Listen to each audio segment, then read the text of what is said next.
Hello everyone, I hope आप सभी ठीक होंगे। मैं एक इम्पॉर्टेंट पीएचडी एडमिशन नोटिफिकेशंस लेके आई हूँ जो कि Ashoka university, it is a university of Haryana. इससे एक admissions PhD admission programmes notifications update हुए हैं। So I want you all to go through this. Just look at the discipline, the area in which they are providing you the opportunity of filling the admission form.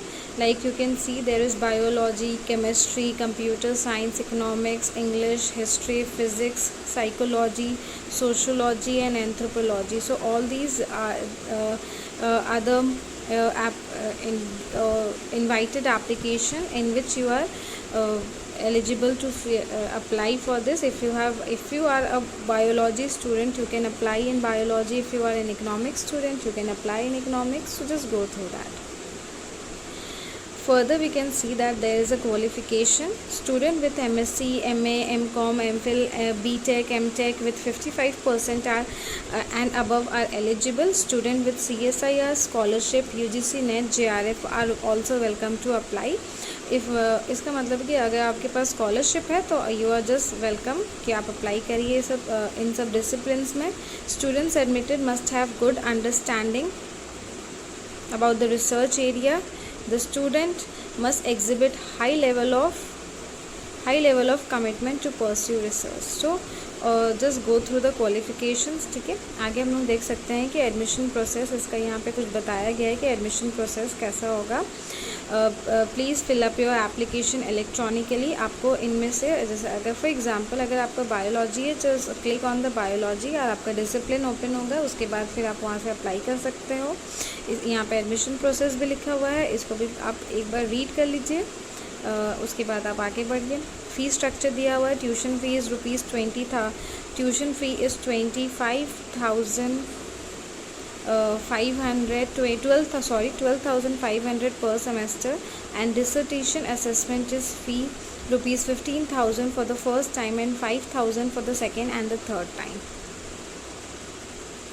Teaching assistantship, research assistantship and stipend. A fixed number of teaching assistantship and research assistantship will be provided by Ashoka University to support the PhD student. PhD student को support करने के लिए आपको teaching assistantship provide किया जाएगा, जिसमें RATAship 35,000 per month मिलेगा. Contingency grant of 20,000 per month मिलेगा. And monthly stipend and annual contingency given to PhD student who receive other scholarship. अगर आपके पास UGC, NET का, JRF, CSIR है तो आपको monthly stipend and annual contingency भी मिलेगा. हाउसिंग का भी कुछ आपको है. On campus housing will be provided to TA and RAs fund by Ashoka University only if it is available. In case on campus अगर ऑन कैंपस अवेलेबल नहीं है तो फिर आपको 7,000 पर मंथ रेंट अलाउंस भी मिलेगा. So it's a very I think a golden opportunity for you all. If you have a area in these subjects, so you can definitely go for it. Just read all the important notification. अगर मैं एक आपको discipline open करके दिखाती हूँ, जैसे biology में open की हूँ, तो यहाँ पे आप देख सकते हैं कि किन किन डिपार्टमेंट्स जो हैं वो अप्लाई कर सकते हैं. In case of biology, biophysics and biochemistry, cell disciplinary, immunology, ecology and evolutionary biology, mathematical and computational biology. अब इन सब डिसिप्लिन है तो आप अप्लाई कर सकते हो. देन यहाँ पे एलिजिबिलिटी यहाँ पे मेंशन है. I just wait for second, I just show you. This is the eligibility. You can read this eligibility. MSc, BTech, MTech, MBBS, M-Pharma and a valid national eligibility test score अगर आपके पास है तो आप definitely biology stream में apply कर सकते हैं. अबाउट द फंडिंग्स यहाँ पे कुछ लिखा है. एलिजिबिलिटी है यहाँ पे, जैसे कि आपने ऊपर पढ़ा था. एप्लीकेशन प्रोसेस डिटेल्स में दिया हुआ है. एप्लीकेशन क्लोजिंग डेट्स जो है वो 31 मई 2021 है. सिलेक्शन प्रोसीजर भी दिया गया है. To the selection to the PhD program in the Department of Biology is preliminary based on our evaluation of your completed online application form and supporting documents including recommendation and qualification in a national level examination. Totally depend करेगा आपका documents and आपका qualification in national examination पे। The selection process has 3 stages: completed application, preliminary interview होगा and application who pass the preliminary interview will attend the final round of interview। तो ये 3 steps में आपका final selection होगा।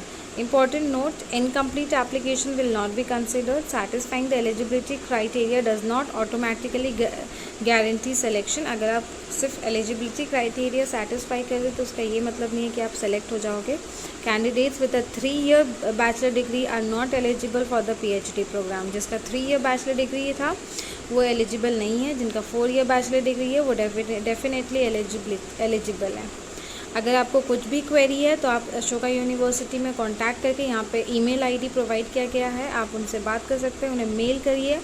Mail करके आप अपना जो भी क्वेरी है उनसे डायरेक्टली रिप्लाई कर सकते हैं। सो आई होप आपको ये इम्पॉर्टेंट लगा हो। तो अगर इम्पॉर्टेंट है तो just read the notification before applying that. मैं इसका लिंक वेबसाइट में, मैं अपने डिस्क्रिप्शन बॉक्स में इसका लिंक प्रोवाइड कर दूँगी, आप देख लीजिए। अगर अभी तक आपने मेरे YouTube चैनल को सब्सक्राइब नहीं किया है तो प्लीज़ सब्सक्राइब करिए। अगर आपका एरियाज़ इसमें नहीं है तो आपके अगर फ्रेंड्स का है तो उनको शेयर भी करिए। Thank you.